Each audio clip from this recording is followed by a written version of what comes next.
பொற்குன்றே அகம்புறமும் பொழிந்து நின்ற பூரணமே ஆரணத்து உட்பொருளே என்றும் கற்கின்றோர்க் இனிய சுவை கரும்பே தான கற்பகமே கற்பகன் தீங்கனியே வாய்மை சொற்குன்றா நாவகத்துள் மாறா இன்பம் தோற்றுகின்ற திருவருட்சீர் ஜோதியே விண் நிற்கின்ற சுடரே அச்சுடருள் ஓங்கும் நீள் ஒளியே அவ்வொளிக்குள் நிறைந்ததேவே.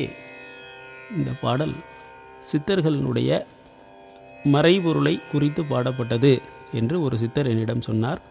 ஓரளவுக்கு விளக்கம் சொல்லலாம். ஆனால் இதனுடைய மெய்ப்பொருள் என்ன, இதனுடைய இறைச்சி என்று சொல்வார்கள். தொல்காப்பியர் 2 விஷயங்களை சொல்கின்றார்.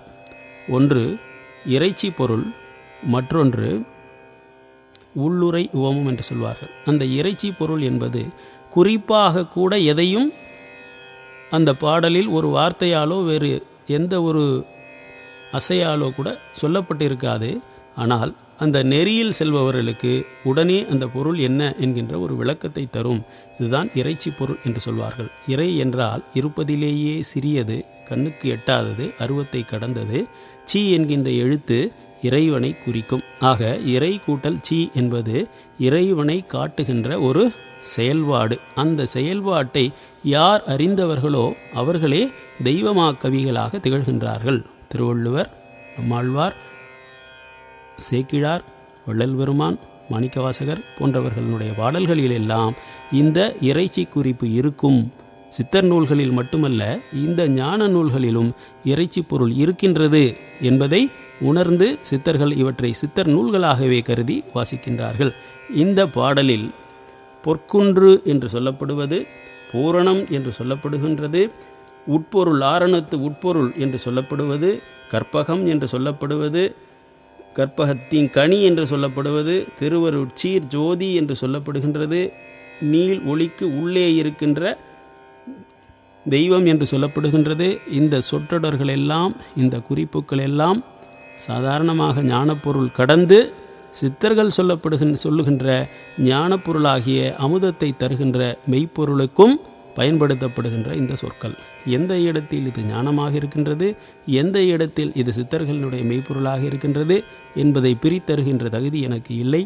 ஒரு காலத்தில் யாரோ சித்தர் வந்து உணர்த்தலாம். அதுவரை இந்த பாடல் முக்கியமான பாடல். சித்தர்களில் மகா சித்தனான, ஞான சித்தனான, சிவசித்தனான வள்ளல் பெருமான் அந்த குறிப்புகளையும் இவற்றில் உட்பொதிந்தே இவற்றை ஏற்றியிருக்கின்றார் என்பதை மறக்காமல் இருப்பது ஏதோ ஒரு காலத்தில், ஏதோ ஒரு பிறவியில் நம்மையும் இது சித்தனாக்கும் என்கின்ற ஒரு நம்பிக்கை ஊட்டுவதாக இருக்கின்றது. இனி பாடலுக்குள் செல்வோம். பொன்னாலான மலையாயிருக்கின்றாய், உள்ளும் புறமும் பொழிந்து நிற்கின்ற முழு பொருளாய் பூரணமாயிருப்பவனே, வேதத்தின் உட்பொருளாக இருப்பவனே, கற்றவர்களுக்கெல்லாம் கரும்பை போல் இனிப்பவனே, தான கற்பகமாக கேட்பவைகளை எல்லாம் கொடுக்கின்ற கற்பக மரமாக இருப்பவனே, அந்த மரத்தினுடைய செழுமையான இனிய கனியாய் இருப்பவனே, திரு அருள் சீர் ஜோதியாக இருப்பவனே, விண்ணிலே நின்று சுடராய் விளங்குபவனே, அந்த சுடருக்குள் ஒளியாயிருப்பவனே, அந்த ஒளிக்குள் நிறைந்து தெய்வமாக இருக்கின்ற மகாதேவனே என்று வள்ளல் பெருமான் பலபட இறைவனை இந்த பாடலில் ஏற்றி புகழ்ந்து கூறுகின்றார். இனி ஒவ்வொரு பதமாக பிரிந்து நாம் என்ன ஞானப்பொருள் இருக்கின்றது, என்ன யோகப் பொருள் இருக்கின்றது என்பதை நிதானமாக பார்க்கலாம். பொற்குன்றே என்று சொல்கின்றார். குன்றம் என்று இறைவனை சொல்வார்கள், குணக்குன்று என்று சொல்வார்கள். குன்றம் என்பது என்ன என்றால் அசையாது. சாதாரணமாக குணம் 3 குணங்கள் என்றால் மாறி மாறி வந்து கொண்டே இருக்கும். சத்துவம், ராஜசம், தாமசம் 3ம் மாறி மாறி வந்து கொண்டே இருக்கும்.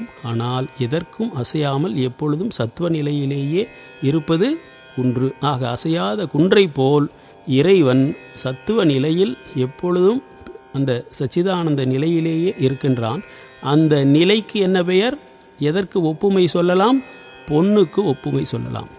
களிம்பில் என்ன ஆகின்றது? களிம்பும் உலோகம்தான், தங்கமும் உலோகம்தான். செம்பில் களிம்பு ஏற்படுகின்றது. ஆகவே இது மட்ட உலோகம்.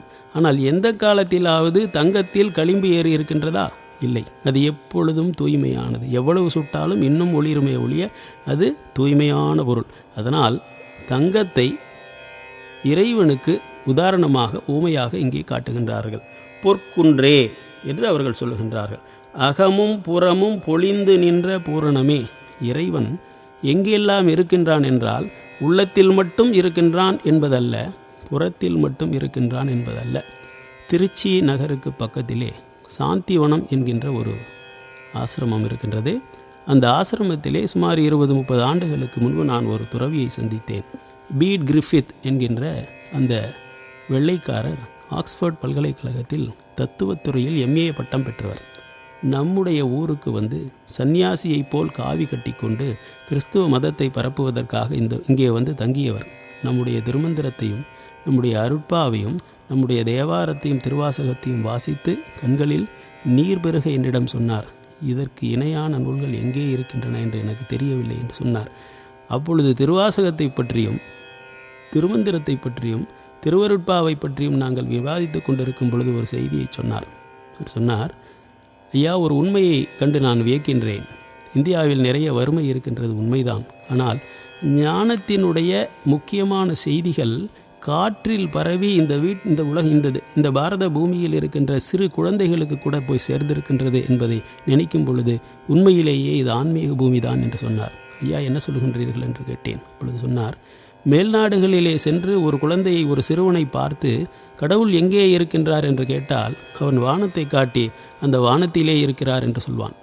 ஆனால் இந்தியாவில் தான் நான் பார்த்தேன், இறைவன் எங்கே இருக்கின்றான் என்று சொன்னால் அவன் உள்ளத்தை காட்டி உள்ளே இருக்கின்றார் என்று சொல்கின்றான். எங்களுடைய பைபிளிலும் சொல்லப்பட்டிருக்கின்றது, the kingdom of God is within you என்று சொல்லப்பட்டிருக்கின்றது. ஆனால் எங்களுடைய போதகர்கள் முழுவதும் இறைவனை எங்கே காட்டியிருக்கின்றார்கள்? அண்டங்களுக்கு அப்பால், ஏதோ சம்பந்தம் இல்லாமல், தொடர்பு இல்லாமல் இறைவனை அந்நியனாக்கி விட்டார்கள். ஆனால் இங்கே இருக்கின்ற ஞானிகள் உள்ளத்திற்குள், உயிரிற்குள், உயிருக்கு உயிராக, பேருயிராக உள்ளே இறைவன் இருக்கின்றான், இங்கேயே உன்னை கண்டுகொள்ளலாம், இது மிக எளிமையான வழி என்று ஒரு மார்க்கத்தை, எளிமையான வழியை இங்கே சொல்லிக் கொடுத்திருக்கின்றார்கள். ஆகவே இந்த குழந்தைகள் வெளியே சென்று தேடுவதில்லை என்று சொன்னார். ஆக இறைவன் உள்ளேயும் இருக்கின்றான், புறத்தும் இருக்கின்றான். அதைத்தான் இங்கே சொல்லுகின்றார், அகம் புறமும் பொழிந்து நின்ற பூரணமே. பூரணம் என்பது முழுமையான பொருள், அதில் எதுவும் குறைபாடு கிடையாது. ஆரணம் என்றால் வேதம். ஆரணத்து உட்பொருளே. உட்பொருளே என்றால் மெய்ப்பொருள். ஆக வேதத்தினுடைய சொற்களை கடந்து அது என்ன அர்த்தத்தை கொடுக்கின்றதோ அந்த அர்த்தம் யார்? இறைவன்தான். திருவாசகம் என்கின்ற வேதத்தை மாணிக்கவாசகர் இயற்றிய பிறகு அவருடைய கடைசி தருணத்தில் சிதம்பரம் கோயிலிலே அவர் நின்று கொண்டிருக்கின்றார். திருவாசகத்தை ஓதுகின்றார். அங்கே இருக்கின்ற தில்லை மூவாயிரம் அவர்கள் கேட்கின்றார்கள், ஐயனே, இந்த திருவாசகத்துக்கு என்ன பொருள் என்றால் என்ன பொருள்? திருவாசகத்தினுடைய உட்பொருள் என்ன என்றால் அந்த இறைவனுடைய சிவ அனுபவம்தான். அதை குறிப்பதற்காக அவர் என்ன செய்கின்றார்? திருவாசகத்துக்கு பொருள் யார்?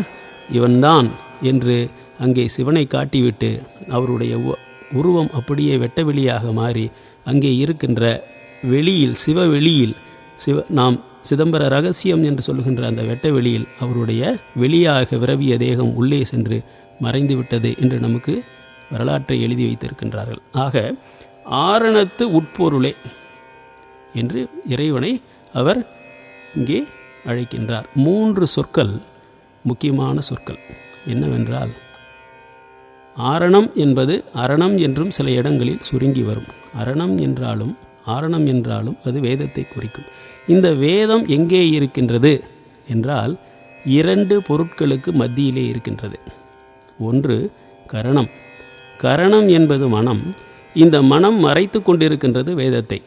மனம் கரைந்தால், பக்தியிலோ யோகத்திலோ வாசியோகத்திலோ தியானத்திலோ ஞானத்திலோ கரைந்தால், கரைக்கப்பட்டால் உடனே நமக்கு தெரிவது என்ன? அரணம் அல்லது ஆரணம் என்று சொல்லப்படுகின்ற இந்த வேதம். இந்த வேதம் கிடைத்தால் இந்த வேதத்திற்கு அப்பால் இருப்பது என்ன?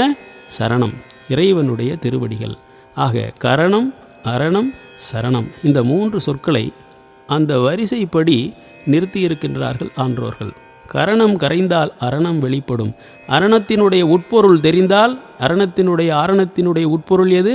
இறைவனுடைய திருவடிகள். அந்த திருவடிகளை நமக்கு காட்டுவதுதான் வேதத்தினுடைய வேலை.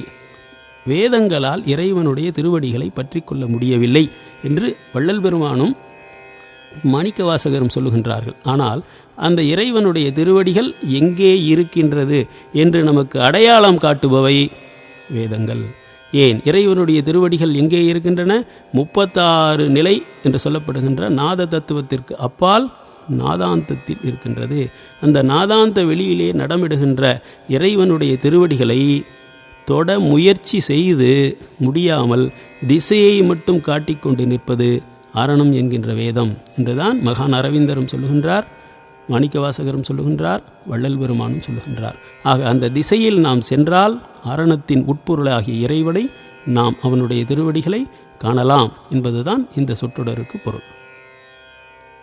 என்றும் கற்கின்றோர்க்கு இனிய சுவை கரும்பே. கற்பது என்பது எவ்வளவு காலம் கற்பது? என்னொருவன் சாந்துணையும் கல்லாதவாறு என்று வள்ளுவனார் சொல்வார். ஆக ஒருவன் எவ்வளவு காலம் கற்க வேண்டும்? கற்பவை எவ்வளவு இருக்கின்றது? கடல் போல் இருக்கின்றது இல்லையா? ஆக கற்றுக்கொண்டே இருக்க வேண்டியதுதான், சாகின்றவரை படித்து கொண்டே இருக்க வேண்டியதுதான்.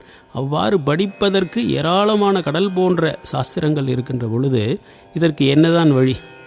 எப்படித்தான் எல்லாவற்றையும் கற்பது என்றால் ஞானிகள் ஒரு சில சுருக்கமான வழிகளை நமக்கு கற்றுத்தருகின்றார்கள். கீதையிலே கண்ணன் சொல்கின்றான், எதை கற்றால் இந்த உலகத்தில் இருக்கின்ற எல்லாவற்றையும் கற்றதாகுமோ, எது தன்னுள் எல்லா அறிவுகளையும் அடைத்து பொதிந்து வைத்திருக்கின்றதோ அந்த ஆத்மாவை நீ கற்றுக்கொள். அங்கே கீதையில் ஆத்மா என்று சொல்வது பரமாத்மா, இறைவனை அவன் சொல்கின்றான். ஆக இன்னொரு இடத்தில் என்ன சொல்கின்றான் அதே கீதையிலே, வேதங்கள் என்பவை குளத்து நீரை போன்றது, ஆத்மாவில் இருக்கின்ற அறிவு என்பதோ பரந்த ஏரியின் நீர்ப்பரப்பை போன்றது. குளத்தில் இருக்கின்ற நீரை கொண்டு 1 ஏக்கர் நிலங்களுக்கு பாசனம் செய்யலாம், ஆனால் ஏரியில் இருக்கின்ற நீரை கொண்டு 10,000 ஏக்கர் பாசனம் செய்யலாம்.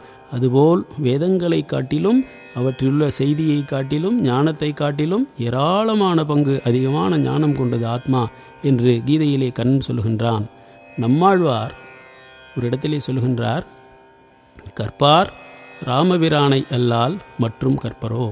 ராமபிரானுடைய வாக்கையும் வாழ்க்கையையும் அவனுடைய நடத்தையையும் ஒருவன் கற்றுக்கொண்டால் அதற்கு மேல் கற்பதற்கு ஒன்றுமில்லை.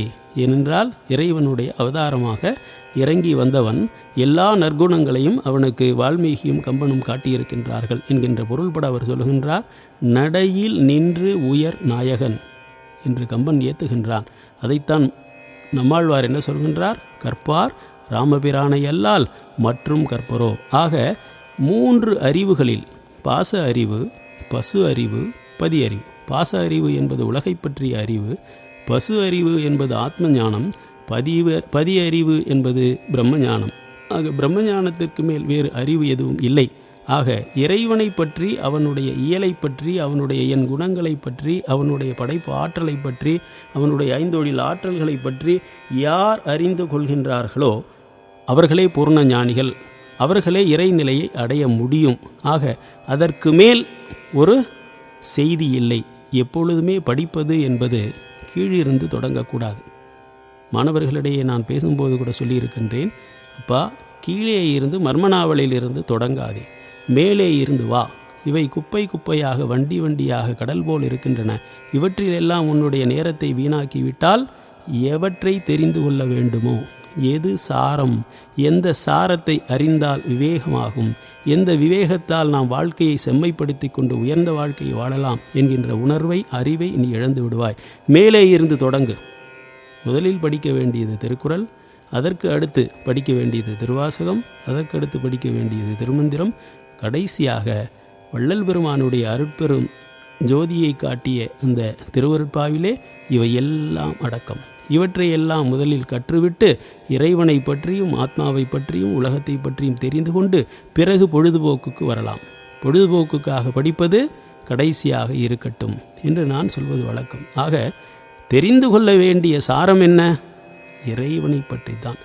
இறைவனுடைய திருவடிகளை விட்டால் நம்முடைய வினைகளை நாமே போக்கிக் கொள்ள முடியாது. மனித முயற்சியால் பிரம்மஞானத்தை அறியவே முடியாது. மனித முயற்சியால் வினைகளை ஒழிக்கலாம் என்று புத்தரும் மகாவீரரும் சொல்கின்றார்கள். விடுதலை என்கின்ற முக்தி அடையலாம் என்று சொல்லுகின்றார்கள்.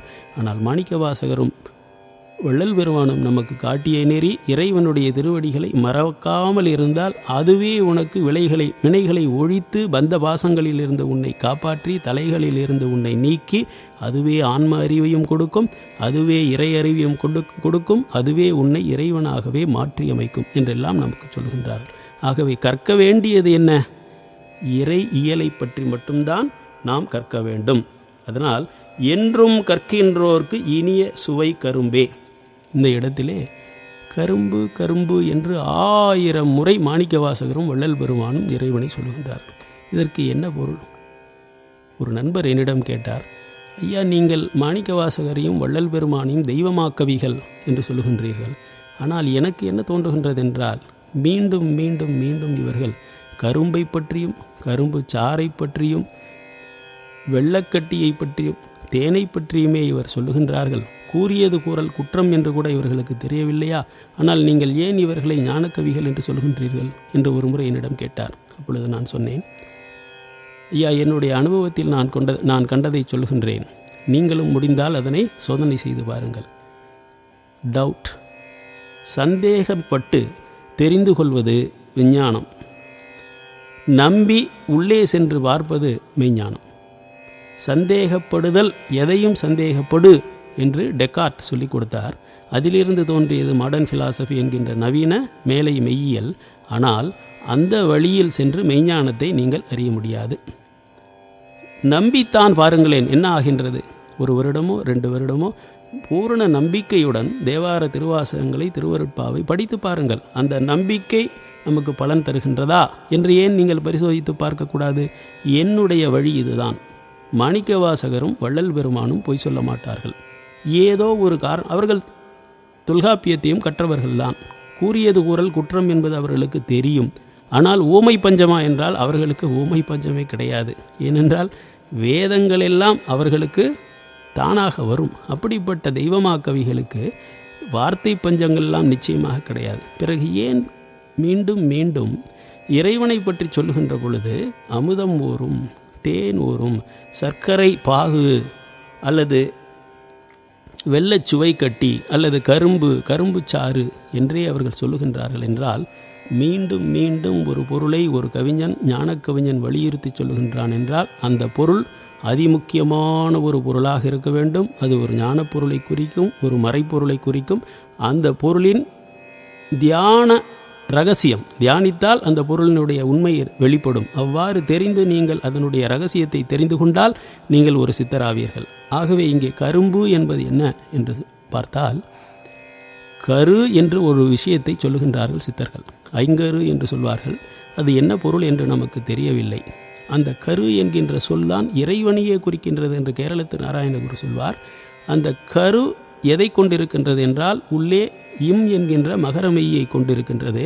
அப்படிப்பட்ட ஒரு உடம்பாக இருக்கின்றது. பூ என்கின்ற எழுத்து உடம்பு, தேகம் என்று குறிக்கும். ஆக இவர்கள் சொல்லுகின்ற இந்த மெய்ப்பொருளை கரும்பு என்று சொல்லுகின்றார்கள். இறைவன் ஒரு கரும்புக்கு உதாரணமாக சொல்லப்படுகின்றான். இதை ஒரு கதையாக்கி நமக்கு கொடுத்தவர் பட்டினத்தடிகள். பட்டினத்தடிகளுக்கு முத்திநிலை சித்திக்கவில்லை. ஆனால் அவருடைய சீடராக வந்த பத்திரகிரியாருக்கு முத்திநிலை சித்தித்து விட்டது. அப்பொழுது இறைவனிடம் சென்று கண்ணீர் மல்க கேட்டுக்கொள்கிறார் பட்டினத்தடிகள், இறைவா, இன்னுமா உனக்கு என் மீது கருணை பிறக்கவில்லை? இந்த உலகில் இருந்து இந்த வெப்பு நோயில் நான் அலைக்கழிக்கப்படத்தான் வேண்டுமா? உன்னுடைய கருணை எனக்கு கிடைக்காதா என்று கேட்கின்றார். அப்பொழுது ஒரு அசரீரி வருகின்றது. பட்டினத்தாரே, என்றைக்கு உமக்கு பேய்க்கரும்பு இனிக்கின்றதோ அன்றைக்கு நிமக்கு முக்தி என்று வருகின்றது. இவர் பல்வேறு இடங்களில் பல்வேறு நாட்களில் சென்று ஒரு கரும்பை எடுத்து கடித்து பார்க்கின்றார். அந்த பேய்க்கரும்பு சுவைக்காது.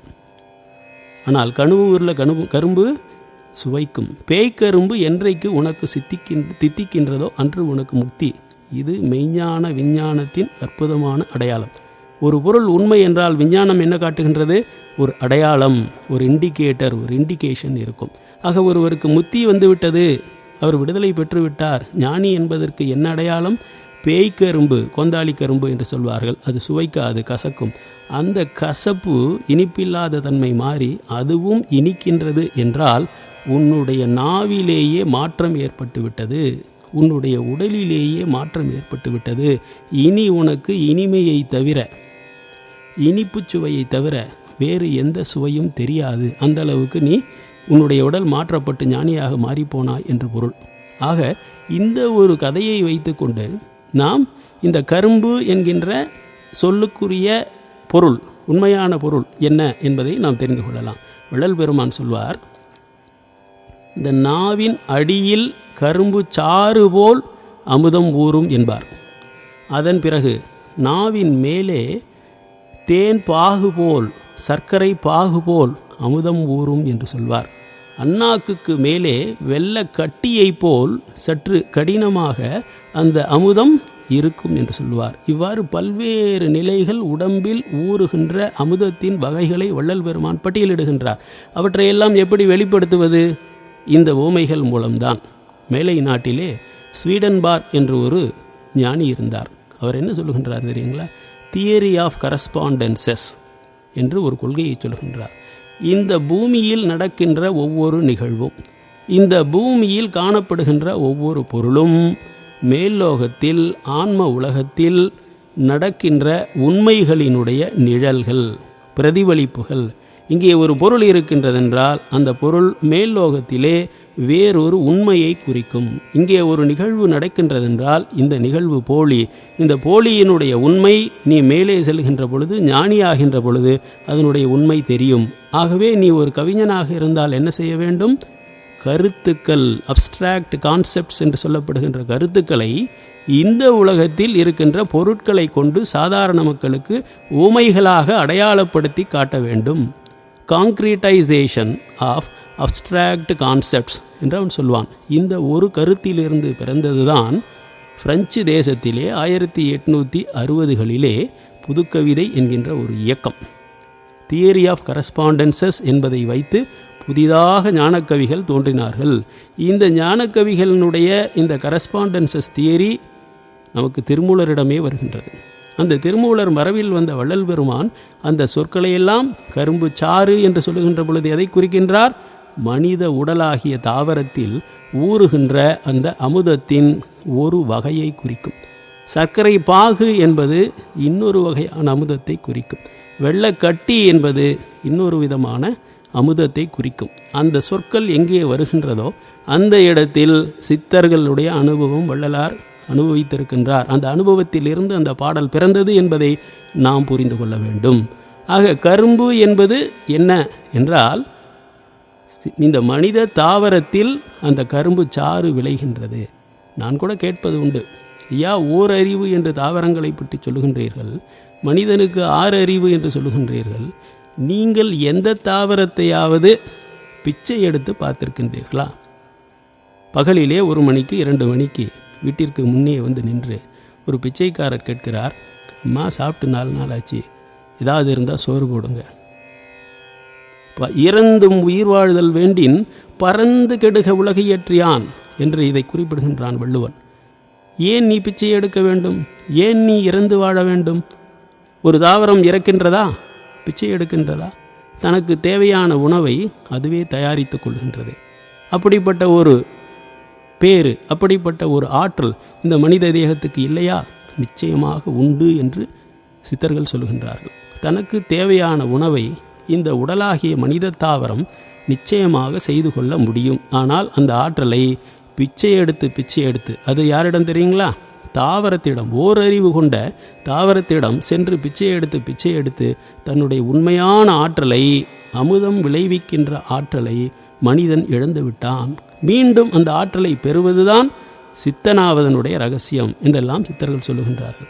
ஆகவே மனிதனுடைய தாவரத்தில் இருந்து அந்த உணவு உற்பத்தி ஆகின்ற பொழுது புறத்தில் இருக்கின்ற எந்த தாவர உணவும் மனிதனுக்கு தேவைப்படாமல் போகும். அப்பொழுது உலகத்தில் இருக்கின்ற உணவு பஞ்சம் தானாக தீர்ந்து போகும் என்பதுதான் சித்தர்கள் கொடுக்கின்ற விடை.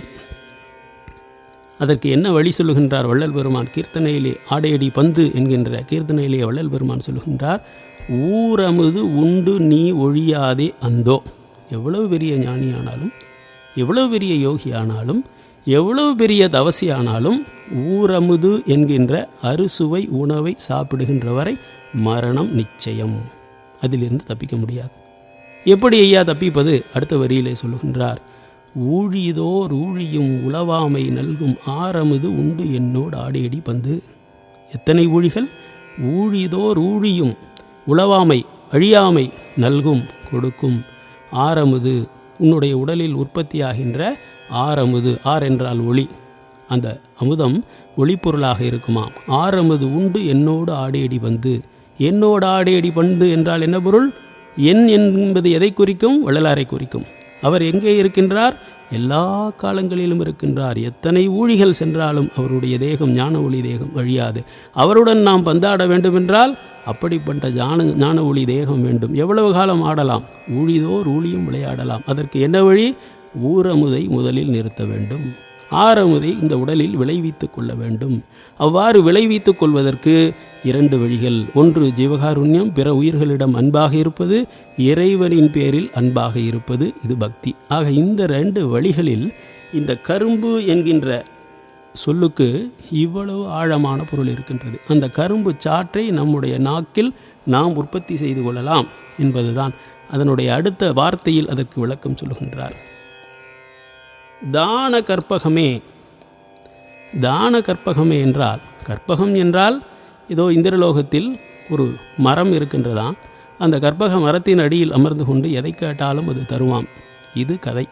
ஆனால் இது உண்மையில் இது எதை குறிக்கின்றது என்றால், இந்த மனித தேகத்திலே கற்பகம் என்ற ஒரு பொருள் உற்பத்தியாகின்றது என்று வள்ளல் பெருமானும் சித்தர்களும் சொல்லுகின்றார்கள்.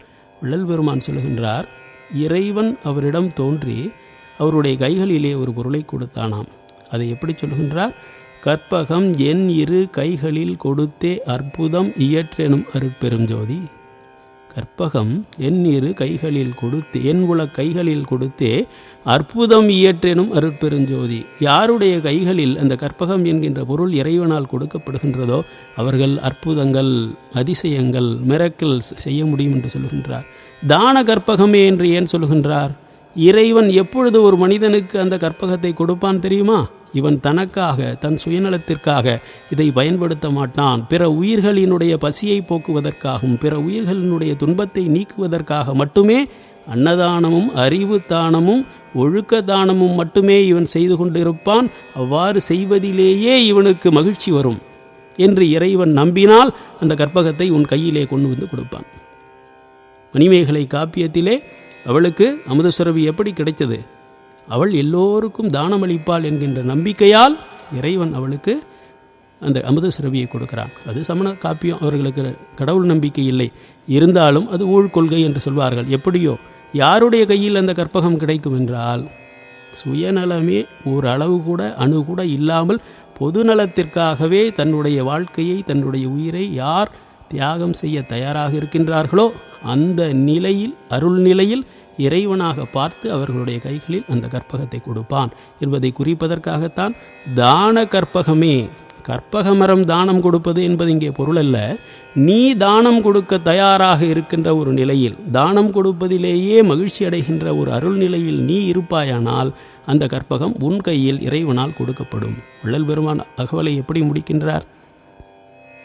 உலகத்து உயிர்கள் ஒரும் இடையூறெல்லாம் விலக நீ அடைந்து விளக்குக, அதிலேயே மகிழ்க. வேறு எந்த விதமான மகிழ்ச்சி உனக்கு இருக்கக்கூடாது, அதிலேயே மகிழ்க. அப்பொழுது என்ன ஆகும்? நீ வாமனன் என்கின்ற சாதாரண மனித நிலையிலிருந்து உத்தமன் என்கின்ற இறைநிலை மனிதனாக நீ மாறுவாய். Will become a divine man. அப்பொழுது என்ன ஆகும்? உன்னுடைய உடல் ஓங்கும். உத்தமன் ஆகுக ஓங்குக என்றனை. உடலும் ஓங்கும், உள்ளமும் ஓங்கும், அறிவும் ஓங்கும், எல்லை கடந்து அருள்நிலை ஓங்கும். அப்பொழுது உன்னுடைய உடல் அருளுடலாக மாறும். முதலில் அன்புடலாக இருந்தது அருளுடலாக மாறும். இவ்வளவு ரகசியங்களையும் விஞ்ஞான ரகசியங்களும் உள்ளே பொதிந்து வைத்து இந்த ஒரு வார்த்தையை தான கற்பகமே என்கின்ற சொல்லை வள்ளல் பெருமான் நமக்கு இங்கே அருளுகின்றார். அதற்கு அடுத்த வரியை சொல்லுகின்றார். கற்பக தீங்கனியே. சாதாரணமான கனி என்று சொல்லவில்லை, கற்பக தீங்கனியே என்று சொல்லுகின்றார். அந்த கற்பக தீங்கனிக்கு என்ன சொல்லுகின்றார்கள் என்றால் முக்கணி என்று சொல்வார்கள். கற்பக தீங்கனியே என்பதற்கு அடுத்த பாடலிலே சொல்லப்போகின்றார் முக்கணியே என்று சொல்லுவார். இந்த கற்பக தீங்கனி எங்கே இருக்கும் என்றால், கற்பகம் என்பது இந்த உடம்பு தான். கேட்டதையெல்லாம் கொடுக்கக்கூடிய அளவுக்கு ஆற்றல் பெற்றது இந்த மனித தேகம். ஏன்?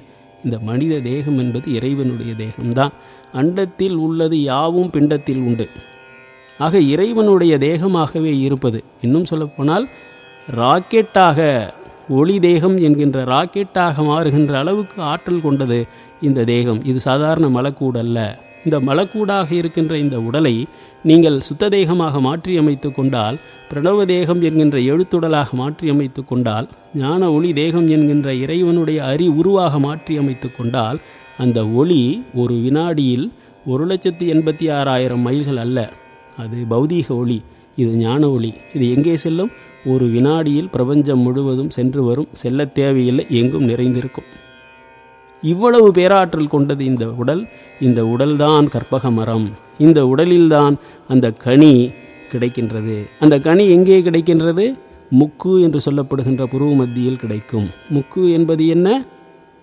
இடகலை, பிங்கலை, சுழிமுனை என்கின்ற 3 கலைகளும் எங்கே ஒன்றாகின்றதோ அந்த இடத்திற்கு முக்கு என்று பெயர். அந்த முக்கை நோக்கி நம்முடைய சுக்கிலத்தை ஊர்த்துவமாக மேல் நோக்கி எழுப்புவதற்கு இறைவனால் அமைக்கப்பட்ட ஒரு அமைப்பு தான் திருமணம். முகூர்த்தம் என்று சொல்கின்றோம் அல்லவா? முகூர்த்தம் என்றால் 1 மணி நேர கால அளவு. அந்த நேரத்தில் தாலி கட்டி கொள்ள வேண்டும் என்ற சோதிடன் சொல்கின்றான். ஆனால் முகூர்த்தம் என்றால் என்ன பொருள்? முக்கு என்கின்ற புருவமத்தியை நோக்கி உன்னுடைய ஊர்த்துவம், ரேஜஸ் என்று சொல்லப்படுகின்ற அந்த சுக்கிலத்தை மேலே ஏற்றுகின்ற பழக்கத்திற்கு, பரியங்க யோகத்திற்கு ஒரு மரபு ரீதியான ஒழுக்கம் சார்ந்த ஒரு பழக்கமே திருமணம். ஆக முகூர்த்தம் என்பது முக்கு என்கின்ற இடத்தில் உன்னுடைய முக்கணி. முக்கணி என்றால் மாபலா வாழை. அந்த மாபலா வாழை தியான பொருள். அவற்றை தியானித்தால் அவற்றினுடைய உருவமோ அவற்றினுடைய சுவையோ ஏதோ ஒன்று உங்களுடைய புருவ மத்தியில் உற்பத்தியாகின்ற அந்த முக்கணியினுடைய சுவையை உங்களுக்கு தரும் என்பதற்காக மாபலா வாழை என்கின்ற முக்கணியை அவர்கள் குறிப்பிட்டார்கள். அந்த முக்கணியை இங்கே வள்ளல் பெருமான் எப்படி குறிப்பிடுகின்றார்? கற்பக தீங்கணியே. அடுத்தது சொல்லுகின்றார், வாய்மை சொற்குன்றா நாவகத்துள் மாறா இன்பம் தோற்றுகின்ற திருவருட்சீர் ஜோதியே. ஜோதி அது சீர்ஜோதி, திரு அருள் சீர்ஜோதி, மாறா இன்பம் தருகின்ற திருவருள் சீர்ஜோதி. அது எங்கிருந்து பிறக்கின்றது? வாய்மை சொல் குன்றாதவர்களுடைய நாவகத்தில் பிறக்கின்றது. எத்தனை நிபந்தனைகள் போடுகின்றார் பாருங்கள். தெய்வமா கவி என்பது இதில்தான் தெரியும். வாய்மை சொல் குன்றா. சொல்லுகின்ற சொல்லில் சத்தியம் ஒரு அணு அளவும் பிசகக்கூடாது. யாருடைய சொல் எப்பொழுதும் சத்திய வாசகமாகவே வருகின்றதோ அவர்களுக்குத்தான் இது சாத்தியம். பாரதி சொல்லுவார் அல்லவா, உள்ளத்தில் உண்மை ஒளி உண்டாயின் வாக்கினிலே ஒளி உண்டாகும். இது இந்த திருவருட்பாவை படித்ததனால் ஏற்பட்ட அறிவு. ஆக யாருடைய உள்ளத்தில் சத்தியம் எப்பொழுதும் ஒளிர்ந்து கொண்டிருக்கின்றதோ, வாய்மை ஒளிர்ந்து கொண்டிருக்கின்றதோ, அந்த வாய்மை சொல் ஒரு அணு அளவும் பிசகாமல் இருக்கின்றவர்களுக்கு என்ன ஏற்படும் என்றால், அவர்களுடைய நாவகம். இங்கே என்ன சொல்கின்றார்? நா என்று சொல்லவில்லை, நாவகம் என்று சொல்லுகின்றார். அகம் என்று உள்ளத்தையும் ஆத்மாவையும் சொல்வது வழக்கம். ஆனால் இங்கே என்ன சொல்லை பெய்து எழுதுகின்றார்? நாவகம் என்கின்ற சொல்லை பெய்து எழுதுகின்றார். இந்த நாக்கே ஆத்மாவுக்கு இணையாக சொல்கின்றார். இது உண்மையா? எப்பொழுதும் வள்ளல் பெருமான் ஒரு சொல்லை சொன்னால் அதனுடைய விளக்கம் அகச்சான்றாக இன்னொரு இடத்தில் இருக்கும். சரி, எங்கே அப்படிப்பட்ட சொல் இங்கே இருக்கின்றது? இதற்கு விளக்கம் எங்கே இருக்கின்றது அகச்சான்று என்றால், வள்ளல் பெருமான் சொல்வார், நாத்திகம் சொல்கின்றவர்தம் நாக்கு முடை நாக்கு. நாக்கு ருசி கொள்ளுவது நாரிய பின்னாக்கு. சீர்த்தி பெறும் அம்பலவர் சீர்புகின்ற வாக்கு. செல்வாக்கு நல்வாக்கு தேவர் திருவாக்கு. கீர்த்தனையிலே சொல்லுவார். இந்த நாக்கு இப்பொழுது 2 தவறுகளை செய்கின்றது. இந்த 2 தவறுகள் பெரியோர் நமக்கு கற்றுக் கொடுத்தது. அதனால் என்ன சொல்கின்றார்? தப்பாலே சகத்தவர் சாவே துணிந்தார் என்று ஒரு இடத்திலே சொல்வார். இதுவரை நீர் உண்மை அறிந்து கொண்டதில்லை என்று இன்னொரு இடத்திலே சொல்வார். ஆக இந்த தப்பு, நாம் அறியாத உண்மை நாக்கை பற்றி என்ன? ஒவ்வொரு உறுப்புக்கும் இப்படி சொல்லுகின்றார். பெரியவர்கள் என்று சொல்லப்பட்டவர்கள் உங்களுக்கு கற்றுக் கொடுத்திருக்கின்ற இந்த தப்புக்கள் தவறுக்கள் இன்னென்னது என்று ஒரு பெரிய பட்டியலை தருகின்றார். அந்த பட்டியலிலே நாக்கை பற்றி வள்ளல் பெருமான் சொல்வது என்ன தெரியுமா? நாத்திகம் சொல்லுதல், இறைவனை பற்றிய சொல்லை தவிர மீதி அனைத்தும் நாத்திகமே.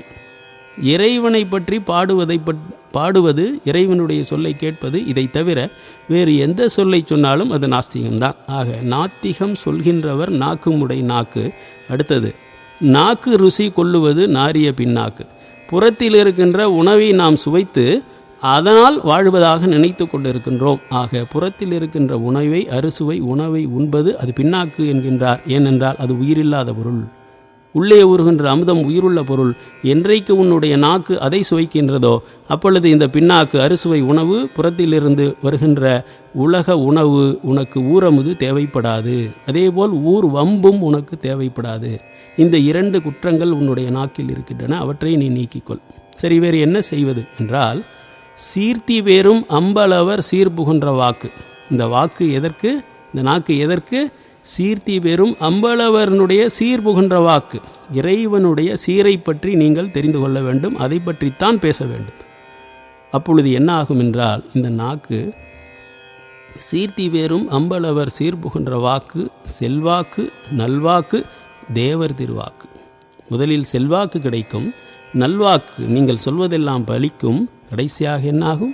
தேவர் திருவாக்காக மாறும். நீங்கள் சொல்வதெல்லாம் வேதமாக மாறும். ஆகமங்கள் என்பவை சிவனுடைய திருவாக்குகள். அதேபோல் நீங்கள் சொல்வதெல்லாம் வேதமாக எப்பொழுது மாறும் என்றால், இறைவனை பற்றி மட்டும்தான் பேசுவது என்கின்ற ஒரு ஆணையை நீங்கள் மேற்கொண்டால், ஒரு தவத்தை நீங்கள் மேற்கொண்டால், அப்பொழுது இந்த நாக்கிலிருந்து அமுதம் சுரக்கும், இந்த நாக்கிலிருந்து வேதம் பிறக்கும். நாக்கினுடைய பயன்பாட்டை பற்றி வள்ளல் பெருமான் இங்கே சொல்லுகின்றார். இதற்கு இன்னொரு சான்று சொல்ல முடியுமா இங்கே சொல்லுகின்றார் என்பதற்கு என்றால் முடியும். என்ன சொல்லுகின்றார்? திரு அருள் சீர் ஜோதி என்று சொல்லுகின்றார். திரு அருள், அருள் தெரியும். திரு அருள் என்பது இறைவனுடைய அருட்சக்தி. அது எப்படி வெளிப்படுகின்றது?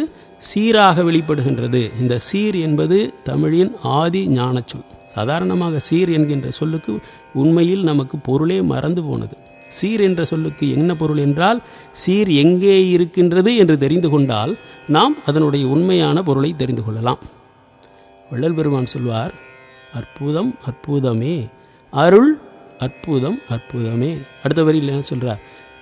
சிற்பதுவும் பொற்பதுவும் நானறியலாச்சி அப்படின்னு சொல்கிறார் இல்லையா? அப்போது தேவர்களும் மூவர்களும் பேசுவது என் பேச்சு என்று சொல்லிவிட்டு சொல்லுகின்றார், அற்புதம் அற்புதமே, அருள் அற்புதம் அற்புதமே, சிற்பதம் பொற்பதம் சீரே சிறந்தது, சித்தாடுகின்ற திருநாள் பிறந்தது. யார் ஒருவர் சித்தாட முடியும்? யார் அற்புதங்களை செய்ய முடியும் என்றால், சீர் என்கின்ற இறைவனுடைய சுவாசத்தை, இறைவனுடைய அருட்செல்வத்தை யார் பெற்றுக்கொள்ளுகின்றார்களோ அவர்களே சித்தாட முடியும், அற்புதங்கள் செய்ய முடியும். அந்த சீர் எங்கே இருக்கின்றது? சிற்பதம் என்று சொல்லப்படுகிற, பதம் என்றால் நிலை, இடம். சிற்பதம் என்று சொல்லப்படுகின்ற சிற்றவையில் இருக்கின்றது. பொற்பதம் என்று சொல்லப்படுகின்ற பொற்சவையில் இருக்கின்றது. சிற்றவையில் பொற்சவையில் இருக்கின்ற பொருளுக்கு பெயர் என்ன? சீர். அது காற்றாக, தூய காற்றாக, தெய்வீக காற்றாக இருக்கின்றது. அதுவே தெய்வீக அமுதமாக இருக்கின்றது. அதுவே தெய்வீக அறிவாக இருக்கின்றது. இந்த மூன்றும் இணைந்த ஒரு பொருளுக்கு பேர் தான் சீர். இசையிலே என்ன சொல்வார்கள்? சீர் சரியாக இருக்கின்றது என்றால் லயமாக இருக்கின்றது என்று பொருள். ஆங்கிலத்திலே ஹார்மனி என்று சொல்வார்கள். தமிழிலே வடசொல்லிலே லயம் என்று சொல்வார்கள். அவற்றுக்கு இணையான, அவற்றை கடந்த ஒரு பொருளை கொண்டது சீர் என்கின்ற அழகான தமிழ்ச்சொல். ஆனால் நடைமுறையில் இது எந்த அளவுக்கு பாழ்பட்டு போய்விட்டது என்றால், ஒரு பெண்ணை நம் வீட்டுக்கு திருமணம் செய்து கொண்டு வருகின்றோம் என்றால் சீரும் செனத்தியுமாக அவள் வர வேண்டும் என்பது மரபு. ஆனால் இது எப்படி ஆச்சு? இன்றைக்கு சீர் என்றால் தாய் வீட்டிலிருந்து நிறைய இரும்பு பீரோ, ஒரு ஃப்ரிட்ஜு, ஒரு டிவி, இப்படிப்பட்ட பொருட்களாக அந்த சீர் என்பது மாறிப்போனது. உண்மையில் இந்த சீர் என்பது எதை குறிக்கும் என்றால், சீரும் சினைத்தீயும். சினைத்தீ என்பது அந்த பெண்ணினுடைய கர்ப்பப்பையில் அந்த சினைத்தீ இருந்தால் நம்முடைய குலம் தழைக்கும், நம்முடைய சந்ததி விருத்தியாகும், நமக்கு மகன்கள் பிறப்பார்கள், அதற்கடுத்தது பேரப்பிள்ளைகள் பிறப்பார்கள், பிள்ளைகளுக்கு பிள்ளைகள் பிறப்பார்கள். இப்படி இந்த குலம் தழைக்கும்.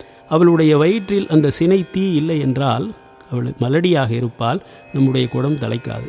இது உலகியல் லாபம். சீர் என்றால் பரம்பரையாக ஒரு நல்ல குலத்தில் இருந்தால் அந்த புண்ணியம் சேர்க்கப்பட்டு வரும். அதற்கு பெயர் அருட்செல்வம். அருட்செல்வம் என்றால் சீர் என்று பொருள்.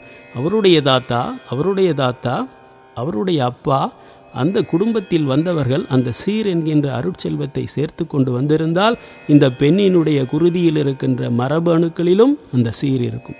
இறைவனுடைய ஆசீர்வாதம் இருக்கும். ஆசீர்வாதம் என்பது சீர் என்ற சொல்லினுடைய திரிந்துபட்ட ஒரு வார்த்தை. ஆக அந்த சீர் என்பது இறைவனுடைய அருள். அந்த அருளும் இவளுக்கு மலடி இல்லை என்கின்ற காமத்தீயும் இரண்டும் இணைந்துதான் சீரும் சினைத்தீயும் என்பது. ஆக சீர் என்பது இறைவனுடைய சொத்து, அருட்செல்வம். அந்த சீரை எங்கு நீங்கள் பெற்றுக்கொள்ளலாம்? ஒரு ஞான கவி, உள்ளத்திலே உண்மை ஒளி உண்டான ஞானக்கவியினுடைய வாக்கிலிருந்து பெற்றுக்கொள்ளலாம். அருள்தார் சீர் என்று திருவருட்சீர் என்று சொல்லுகின்றார். குறளை பற்றி வள்ளல் பெருமான் ஒரு இடத்திலே பேசுகின்றார். என்ன சொல்லுகின்றார்? சீர்தாள் குறள். சீர்தாள் குறள்.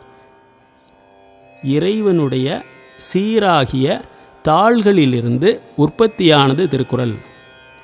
திருக்குறள் வேதம் என்பதற்கு வள்ளல் பெருமான் கொடுக்கின்ற விளக்கம் என்ன? சீர்தாள் குறள். இறைவனுடைய அருட்சக்தியிலிருந்து, அவனுடைய பாதங்களிலிருந்து தோன்றிய வாக்கால் செய்யப்பட்டது திருக்குறள் என்கின்ற மாமரை என்று வள்ளல் பெருமான் சொல்லுகின்றார். ஆக இந்த இடத்திலே வாய்மை சொற்குன்றா நாவகத்துள் மாறா இன்பம் தோற்றுகின்ற திருவருட்சீர் ஜோதி. அகம் என்கின்ற ஆத்மாவுக்கு உள்ளே இறைவனுடைய அருட்சக்தி கருணை மழையை பெய்யும். ஆனால் உன்னுடைய நாவையே ஆத்மாவாக மாற்றிக்கொண்டால் நா என்பது நாவகமாக மாறுகின்றது. அங்கேயும் இறைவனுடைய அருட்சக்தி சீர்வடிவில் ஒன்று தோன்றும். அது ஜோதியாக இருக்கும். அடுத்து, விண் நின்ற சுடரே அச்சுடருள் ஓங்கும் நீலொளியே. விண் நிற்கின்ற சுடரே என்பது எதை குறிக்கின்றது என்றால், சிதாகாசத்தில் திருநடனம் இட்டு கொண்டிருக்கின்ற, சிச்சவையில் திருநடனம் இட்டு கொண்டிருக்கின்ற இறைவனாகிய அருட்பெருஞ்சோதி ஆண்டவனுடைய பரஞ்சோதியை குறிக்கின்றது. இடகலை, பிங்களை, சுழிமுனை என்கின்ற 3 முச்சுடர்களும் ஒரு இடத்தில் முயங்குகின்ற பொழுது கதிரவன், சந்திரன், அக்னி என்கின்ற 3 முச்சுடர்களும் ஒரு இடத்தில் முயங்குகின்ற பொழுது இந்த 3ம் எங்கிருந்து தங்களுக்கு ஒளியை பெற்று கொண்டு வருகின்றன? அந்த அருட்பெருஞ்சோதியிலிருந்து. மகா மேருமலை என்று சொல்வார்கள் அந்த இடத்தை. அந்த மேருமலையே நடுநாடி என்று வள்ளல் பெருமான் சொல்லுகின்றார். நடுநாடி நடராஜபதியே. பதி என்றால் இடம், வீடு. நடராஜனுடைய பதி, இறைவனுடைய வீடு எது? நடுநாடிதான். அந்த நடுநாடியில் ஒரு ஜோதி இருக்கின்றது. அந்த ஜோதி அருட்பெருஞ்சோதி. அந்த அருட்பெருஞ்சோதியை இங்கே எவ்வாறு வழங்குகின்றார்? விண் நிற்கின்ற சுடரே அச்சுடருள் ஓங்கும் நீலொளியே. ஓங்கும் என்றால் என்றைக்கும் அது குறையாது, வளர்ந்து கொண்டே இருக்கும். இறைவனுக்கு தேய்வரையே இல்லை. அவ்வொளிக்குள் நிறைந்த தேவே. அந்த ஒளிக்குள் நிறைந்த தேவே என்று ஏன் சொல்லுகின்றார்? ஒளி என்கின்ற சொல்லை நீங்கள் எடுத்தால் அது லைட், வெளிச்சம், பிரகாசம் என்று குறிப்பிடும். ஆனால் அது ஒளி என்ன செய்கின்றதென்றால் ஒரு திருட்டுத்தனம் பண்ணுது, இறைவனை மறைக்கின்றது. ஒளி ஒளிக்கின்றது. ஒளிக்கின்றதென்றால் மறைக்கின்றது என்று பொருள். எதை மறைக்கின்றது? இங்கே ஒவ்வொரு பொருளிலும் அணுவுக்குள் அணுவாக இருக்கின்ற இறைவனுடைய தோற்றத்தை நம்முடைய ஆத்ம கண்களுக்கு காட்டாமல் புறக்கண்களுக்கு வெளிச்சம் போட்டு மறைக்கின்றது. ஏன் இப்பொழுது நமக்கு இறைவனுடைய தரிசனம் கிட்டவில்லை என்றால் இந்த ஒளிதான் காரணம். இந்த பௌதீக ஒளிதான் காரணம். இந்த பௌதீக ஒளி நின்றால்தான், கண்களை மூடினால்தான் உள்ளேதான் இறைவனை இப்பொழுது நம்மால் காண முடிகின்றது. தூங்கி கண்டார் சிவலோகம் தம்முள்ளே. ஏன்? சித்தர்களுக்கு தூங்கிய பிறகுதான் உள்ளே ஒரு உலகம் உற்பத்தி ஆகின்றது. அந்த உலகத்தை எப்படி அவர் காணுகின்றார்கள்? ஒளியின் வழியாக காணுகின்றார்கள். தூங்கினால் நமக்கு எல்லா அனுபவமும் அற்றுப்போகின்றது, இருள்தான் தெரிகின்றது. ஆனால் சித்தர்களுக்கு தூங்கிய பிறகுதான் அவர்களுடைய உலகம் விழித்து கொள்கின்றது. இந்த பிரபஞ்சம் முழுவதும் அவருடைய கண்களுக்கு தெரிகின்றது. சிவலோகம் மட்டுமல்ல. தூங்கிக் கண்டார் சிவலோகம் தம்முளே, தூங்கிக் கண்டார் சிவயோகம் தம்முளே, தூங்கிக் கண்டார் சிவபோகம் தம்முளே, தூங்கிக் கண்டார் நிலை சொல்வதெவ்வாறே என்பார். ஆக இந்த புறத்தில் இருக்கின்ற ஒளியானது நமக்கு கண்களை அகத்தே திருப்ப முடியாமல் ஒளிக்கின்றது, இறைவனை ஒளித்து வைக்கின்றது. ஆக இந்த ஒளி என்ன செய்கின்றது? அந்த பேரொளியை ஒளித்து வைக்கின்றது. அந்த குறிப்பை இங்கே எப்படி தருகின்றார்? சுடரே அச்சுடருள் ஓங்கும் நீள் ஒளியே அவ்வொளிக்குள் நிறைந்த தேவே. அந்த ஒளிக்கு உள்ளே இருக்கின்றான் இறைவன் என்பதை நமக்கு அடையாளம் காட்டுகின்றார். தான கற்பகம் என்கின்ற சொற்றொடரின் மூலம் என்ன அவர் சொல்ல வருகின்றார் என்றால், தர்மம், தர்மா என்கின்ற வடசொல் தர்மம் என்று தமிழில் ஆனது என்று சொல்வார்கள். ஆனால் என்னுடைய பழக்கம் என்ன என்றால், திருமூலர் நமக்கு அடையாளம் காட்டியிருக்கின்றார், வடமொழியும் தென்மொழியும் இரண்டுமே இறைவனுடைய மொழிகள் என்று அவர் நமக்கு திருமூலர் திருமந்திரத்திலே காட்டுகின்றார். ஆக எந்த ஒரு சொல்லாக இருந்தாலும் அது ஞான சொல்லா என்று நான் தெரிந்து கொள்வது எப்படி என்றால், வடமொழிப்படி அதற்கு என்ன பொருள், தென்மொழிப்படி அதற்கு என்ன பொருள். தர்மம் என்கின்ற சொல்லை நான் என்று எழுதுவதில்லை, தருமம் என்று நான் எழுதுகின்றேன். அவ்வாறு எழுதுகின்ற பொழுது என்ன கிடைக்கின்றது என்றால், அது தரும். எதை தரும்? அம்பலத்தையே தரும். தரும் கூட்டல் அம் என்பது அம்பலத்தினுடைய சுருக்கம். அந்த அம்பலத்தையே தரக்கூடியது தர்மம் என்று நான் வைத்துக்கொள்வது. ஆக தர்மம் செய்து கொண்டே இருந்தால் நாம் அம்பலத்தை நோக்கி போக வேண்டியதில்லை, யோகம் செய்ய வேண்டியதில்லை, ஞானம் செய்ய வேண்டியதில்லை. தர்மம் செய்து கொண்டே இருந்தால் அம்பலம் நம்மை நோக்கி வரும். அந்த அம்பலமாகிய சிற்சபை இறைவனுடைய வீடு நம்மை நோக்கி அது தானாக நகர்ந்து வரும் என்பதைத்தான் வள்ளல் பெருமான் சொல்கின்றார். ஜீவகாருண்யமே வழிபாடு, ஜீவகாருண்யமே மோட்ச வீட்டின் திறவுகோல். தர்மத்தை செய்து கொண்டே இரு. நீ இறைவனை பற்றி நினைக்க வேண்டாம், இறைவன் உன்னை பற்றி நினைத்து கொண்டிருப்பான். நீ இறைவனிடம் வீடு தேடி செல்ல வேண்டாம், இறைவன் வீட்டோடு உன்னை வந்து சேருவான். ஆக தர்மம் என்கின்ற சொல் அற்புதமான சொல். அடுத்தது கல் என்று சொல்லுகின்றார். என்றும் கற்கின்றோர் என்று சொல்லுகின்றார் அல்லவா? என்றும் கற்கின்றோர் என்றால் இங்கே ஞானிகளை குறிக்கின்றார். கல் என்றால் படி என்று ஒரு பொருள். ஆனால் ஆதியிலே என்ன பொருள் தெரியுங்களா? கல் என்றால் தியானம் செய் என்று பொருள். கல்லுதல் என்றால் குடைந்து உள்ளே செல்லுவது என்று பொருள். ஒரு கிணற்றை தோண்டுகின்றோம் என்றால் அதிலே இருக்கின்ற மண்ணை அகற்றுகின்றோம், மணலை அகற்றுகின்றோம், கற்களை அகற்றுகின்றோம். அகற்றிக்கொண்டே வந்தால் உள்ளே என்ன தெரிகின்றது? நீர் இருப்பது தெரிகின்றது. அதேபோல் நம்முடைய இந்திரியங்களை அகற்றிவிட்டு, நம்முடைய மனதை அகற்றிவிட்டு, நம்முடைய ஜீவனை அகற்றிவிட்டு உள்ளே பார்த்தால் ஆன்மா என்கின்ற குளத்தில் இறைவன் என்கின்ற நீர் நமக்கு தெரியும். இதற்கு பெயர்தான் கல்லுதல்.